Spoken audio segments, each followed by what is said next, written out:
Bismillah ar-Rahman ar-Rahim. Assalamu alaikum. It is gone 6 after 8 o'clock. It is the 13th of July 2026. A Monday morning, and great to be with you. And of course, lots and lots of issues all around the globe. We do know that it seems as if the ceasefire has fallen through, the Iran-US ceasefire, and that, of course, is troubling news indeed. But lots of other equally important issues all around the world, and I've mentioned the ceasefire having fallen through. I think that also has a global impact on all of us. But the more worrying thing locally is, of course, the anti-migrant violence in South Africa, and Doctors Without Borders, MSF, warns of growing humanitarian needs and access to healthcare disruptions, and that indeed is a very, very troubling story. Let's talk with Claire Waterhouse, Doctors Without Borders Emergency Coordinator, to bring us up to speed on this matter and how we as civil society can also be of assistance to MSF. Claire Waterhouse, a very good morning to you. Welcome to the program. Hi, thanks so much for having us. Lovely to have you on the show, but sadly it is to discuss troubling news indeed.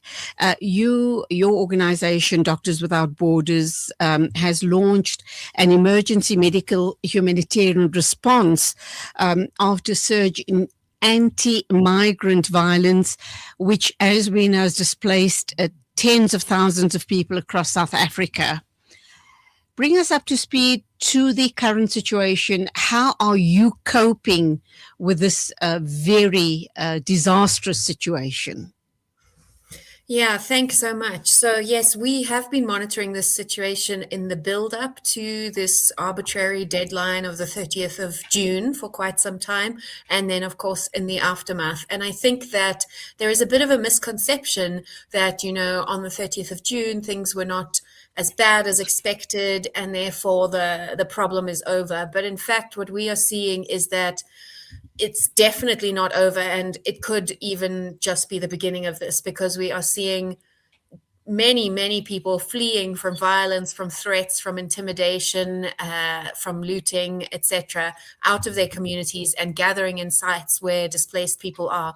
Obviously, it's the middle of winter now. People are cold, and it is not a suitable environment that they are sleeping in. Many people sleeping outdoors, including women and children, very young children, people with chronic diseases.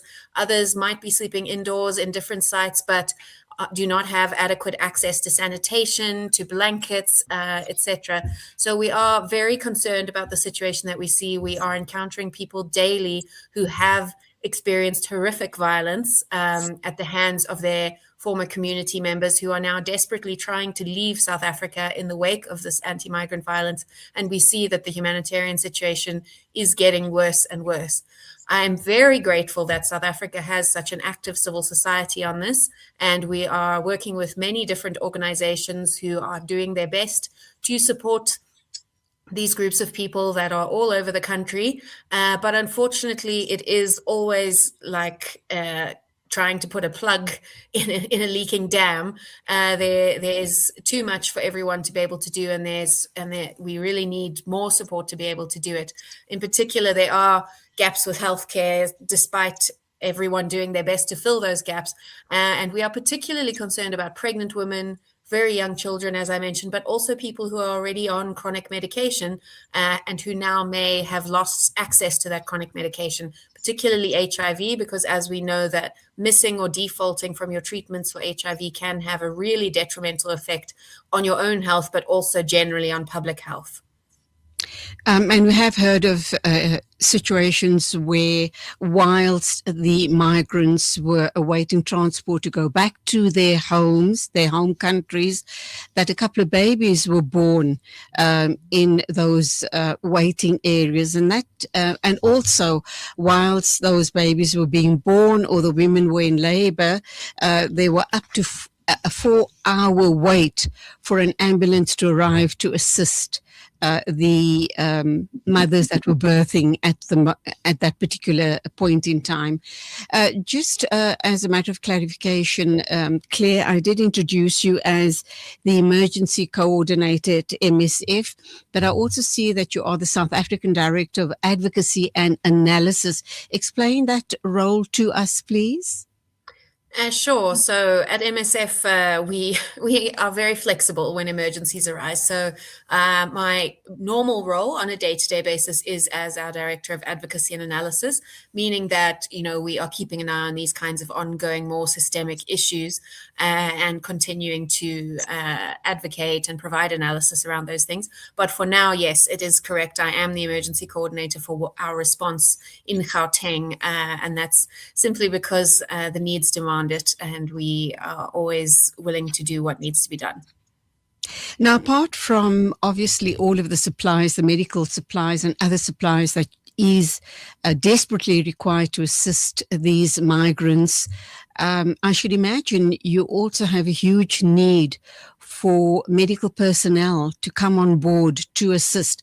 What does that situation look like? And are people actually coming on board to assist? And what sort of medical aid are you requiring in this particular instance? Yeah, it's true. Finding human resources who are available is an ongoing concern for us, I think, for any organizations. And we have seen, a lot of people stepping forward to volunteer and that kind of thing, which has been really wonderful. At MSF, we welcome people who would like to contribute. We don't do volunteers in the sense of, unpaid volunteers, because we believe that doesn't give enough accountability to our patients. But we are always looking for people who are ready and willing to help, of course, and who want to join up for a short time. So if people are interested, they are welcome to contact us at any point. And then, as you mentioned, supply of medication is a really important battle that we're fighting at the moment. Making sure we've got what we need, particularly for those chronic diseases, is really important, and also an ongoing difficulty for us. There's a lot of medication that is accessible through our pharmacies and that kind of thing, but then other medication is much more strictly managed, rightfully so. But in emergency situations, we need to be able to access that. And alongside that, of course, water and sanitation is really important, because that can contribute to a lot of health issues, as well as things like blankets, food, shelter, which I've already mentioned. So it is a pretty full-blown humanitarian situation where we're looking at all the needs and collaborating with other actors who've been doing a really brilliant job. While we focus on medical care, they've been focusing on the rest, and I suppose that's the one silver lining we could say of all of this. It has been beautiful to watch everyone come together, but more is needed. And to be honest, we shouldn't have to be doing this to begin with. People should not be having to flee from their homes in such desperate situations. As you mentioned, women on the brink of giving birth. We've also had women with, infants less than a week old, some with very fresh cesarean section scars, which the pain they must be in is unimaginable. We've had pregnant women who've been beaten while pregnant by their neighbors or by mobs streaming through. We've had people with very severe mental health disorders and illnesses where they've previously been under control, but lack of being able to access that medication has led to, we saw one lady who had very severe hallucinations and was at high risk of self-harm as a result of not being able to access those medications, which we were luckily able to reconnect her with. But there are many, many cases like that. And I think that is something that we need to remember, is that in amongst these crowds of people, these faceless crowds, I think it is to most people, these are human beings with real stories and real challenges, and they really are struggling at this point in time because of how quickly and how violently this has happened. Okay, Claire Waterhouse, MSF South African Director of Advocacy and Analysis, and of course also Emergency Coordinator. We'll come back to you in a minute or two after the ad break. It's a wonder how kids get anything done these days. With all the distractions, when do they even get time to study? As a mother, all I can really do is make sure they have all they need to perform at their best. That's why I choose to include Sunfoil, triple refined pure sunflower oil with every meal I make. naturally cholesterol-free and approved by the Heart and Stroke Foundation as part of a balanced eating plan. So whether I'm cooking, frying or baking, I know every dish will be a wholesome one. Sunfoil, now we're cooking. More than 800 million people around the world live in deep poverty, uncertain of where the next meal will come from. For those on the brink of starvation, a food pack means survival, dignity, and hope. Send food. Send kindness. Be the reason a family does not go hungry. Donate now to Islamic Relief.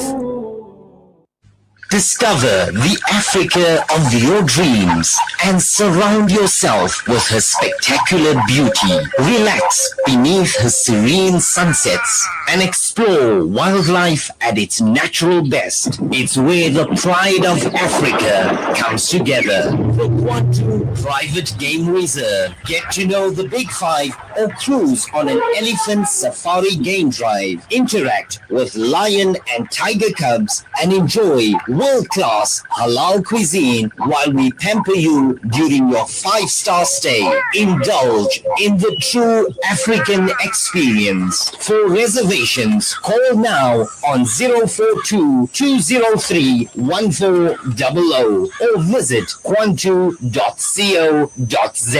The Kwantu Private Game Reserve, the place of gathering.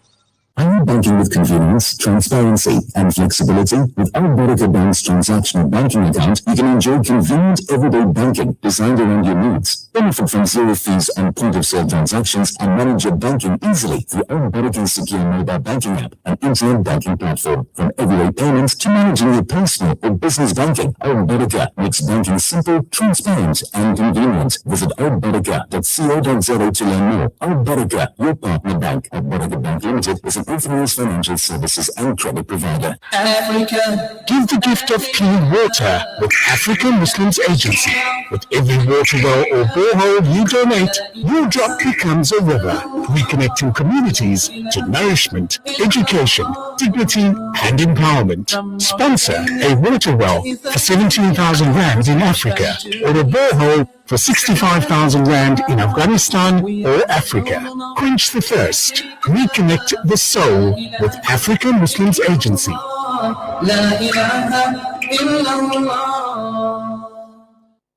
Breaking stereotypes, moving boundaries, joining hands.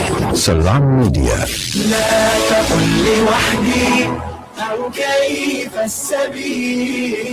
Humanity sets the agenda.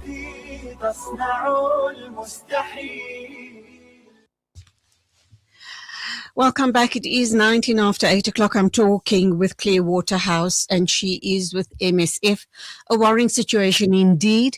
Claire, just before the ad break, you spoke about the issue around psychosocial services. There are obviously people who need ongoing support in that direction.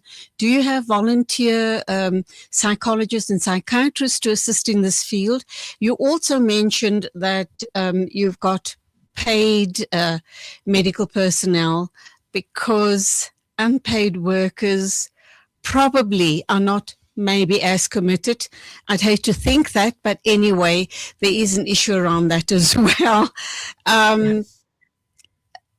Surely, if you're a medical profession and having taken the Hippocratic Oath, you don't need to be paid in circumstances. Under these dire circumstances, money shouldn't be foremost in the equation. Yeah, no. If that's what I implied, please forgive me. No, we do not have any problem with medical professionals demanding or expecting to be paid. We always have people who want to volunteer, so that is not at all the issue. It's more about MSF being, I think, a very large organization globally across the world, and therefore we have policies and procedures that apply across the whole world in order to ensure that we are properly accountable to our patients, to ensure that we uphold our own standards of medical professional ethics, etc. So it's certainly not that we have any problem with volunteers themselves, but rather as a very large international non-governmental organization that we have structures in place to prevent abuse, to uphold accountability, to ensure consistency for patients. But to be clear, the payment does not equate to being a millionaire with MSF. It is still very much More like a stipend, I should imagine. Exactly. It's more something you do because you're passionate and you have that goodwill. So my apologies if I made it sound like anything different. I just wanted to, not at all, please don't apologize. I just wanted to clarify for my own understanding that thus I've put that question to you. So clearly this is short-term, it would be short-term assignments as far as medical health professionals are concerned. What about the issue around psychosocial support, even if you don't have mental health issues? I think in a situation like this, you do need support, do you not? Absolutely, yes. So we, in our team here in Gauteng, we have a psychologist with the team who is supporting and who is working with people. And she is reporting that we see really quite a high number of people who are quite traumatized, also people who are depressed as a result of what's happening, very anxious, etc. So there's, of course, the very severe cases, like what I mentioned before, of pre-existing mental health conditions. But there is also just this situational response, which is frankly a very normal response to an extremely distressing situation for people. So our psychologist is there speaking with people, providing support, and also for children. So she's been conducting group sessions with children, through art therapy and play therapy to try and help them process some of the feelings that they are feeling in this very uncertain time. Of course, with a population that is so transient, so everyone is on their way up, they are on the move. We don't get enough time with all our patients. By the time we come back to a site, many people have moved on and there's new people in their place heading up to Musina and then across the border. So we focus on an approach called psychological first aid, which really tries to just instill some very basic coping mechanisms for people in a short space of time to enable them to hopefully use some of that as their journey continues. But many people really in an ideal world would have much longer term support from us on this, because it's a really awful situation to find yourself in, to have to leave your whole life behind, or to have had all your stuff taken or burnt or anything like that. And we see that people, of course, as we all would be, are very upset and depressed about that and are very uncertain of what their future holds. Clearly, MSF is an international organization, and we talk about psychological first aid.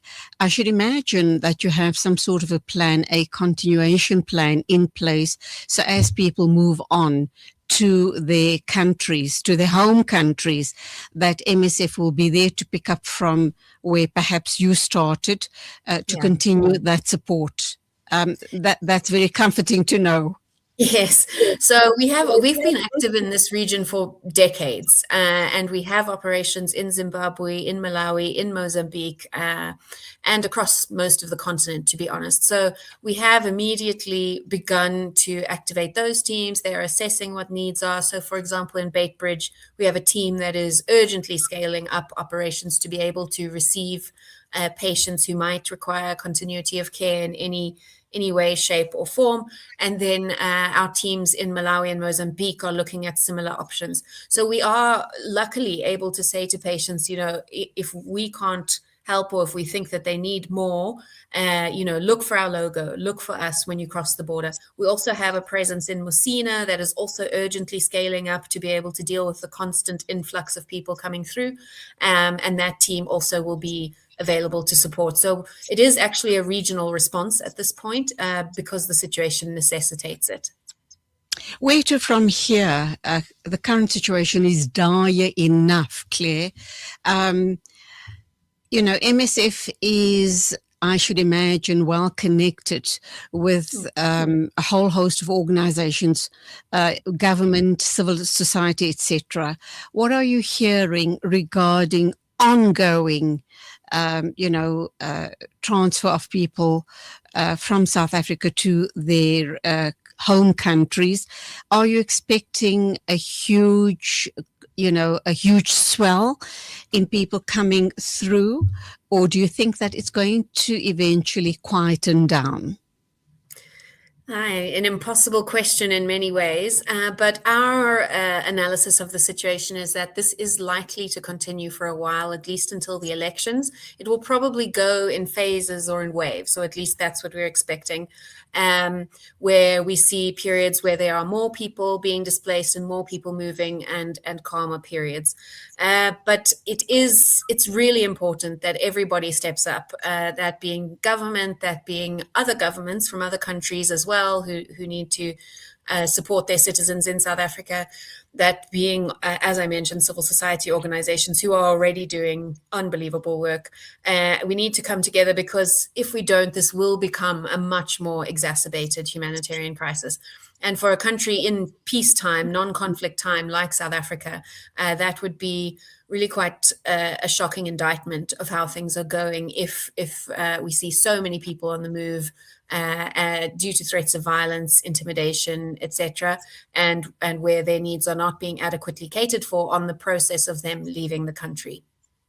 So, Claire, earlier on, we spoke about civil society, their role in assisting MSF. We also know that in South Africa, we're blessed with very many humanitarian organizations where they come to the fore, apart from MSF, with food, clothing, blankets, etc. Do you work closely with them? And what is MSF's role, just for clarity for people watching us this morning, thinking that perhaps you do collect and distribute food and clothing, etc. Let's just, define your role clearly, and who are the organizations that you would work with closely enough to then assist in perhaps food, clothing, etc. distribution? That's a great question. So yes, there are many others. Our role is pretty focused on healthcare and the things that come along with healthcare, as I mentioned, water and sanitation, etc. There are situations around the world where we might provide food and non-food items like blankets or soap and toilet paper, but in this situation we haven't needed to do that because there are other organizations that are so active. And if I can say, the Islamic community and Islamic organizations have been particularly awe-inspiring with their approach to this. So we are working very closely with quite a few of these organizations, and we see that they're often community, grassroots-based organizations where people have just come together to do what needs to be done without a second thought, So we are working very closely with them, and that, I would suggest, is where people need to focus if they have donations of food or clothing or blankets or toiletries. Toiletries are really badly needed, nappies, sanitary pads, etc. I would really recommend contacting those organizations because they are doing brilliant work, and we're working very closely together. There's also an umbrella group at the moment, which is called Siafana Sonke Action Campaign, which is an umbrella group that was formed in response to this, of more than 160 civil society organizations who are trying to coordinate, trying to monitor the situation, to prevent violence, to hold authorities accountable, to provide for humanitarian needs. So we are a part of that, and of course working closely with those groups who also are doing really brilliant work on this. Claire Waterhouse, an absolute pleasure talking with you this morning. I mean, of course, subject matter is very, very disturbing, sad. It's something we shouldn't be talking about, but that is the current situation. God bless you and all at MSF. May you continue doing the amazing work that you're doing. Much respect to one and all. Take care and God bless. Thank you so much. It is exactly 8:30. News and Views moving along. Please do keep me company over the next 2 hours right here on News and Views this Monday morning. My name is Julie Ali.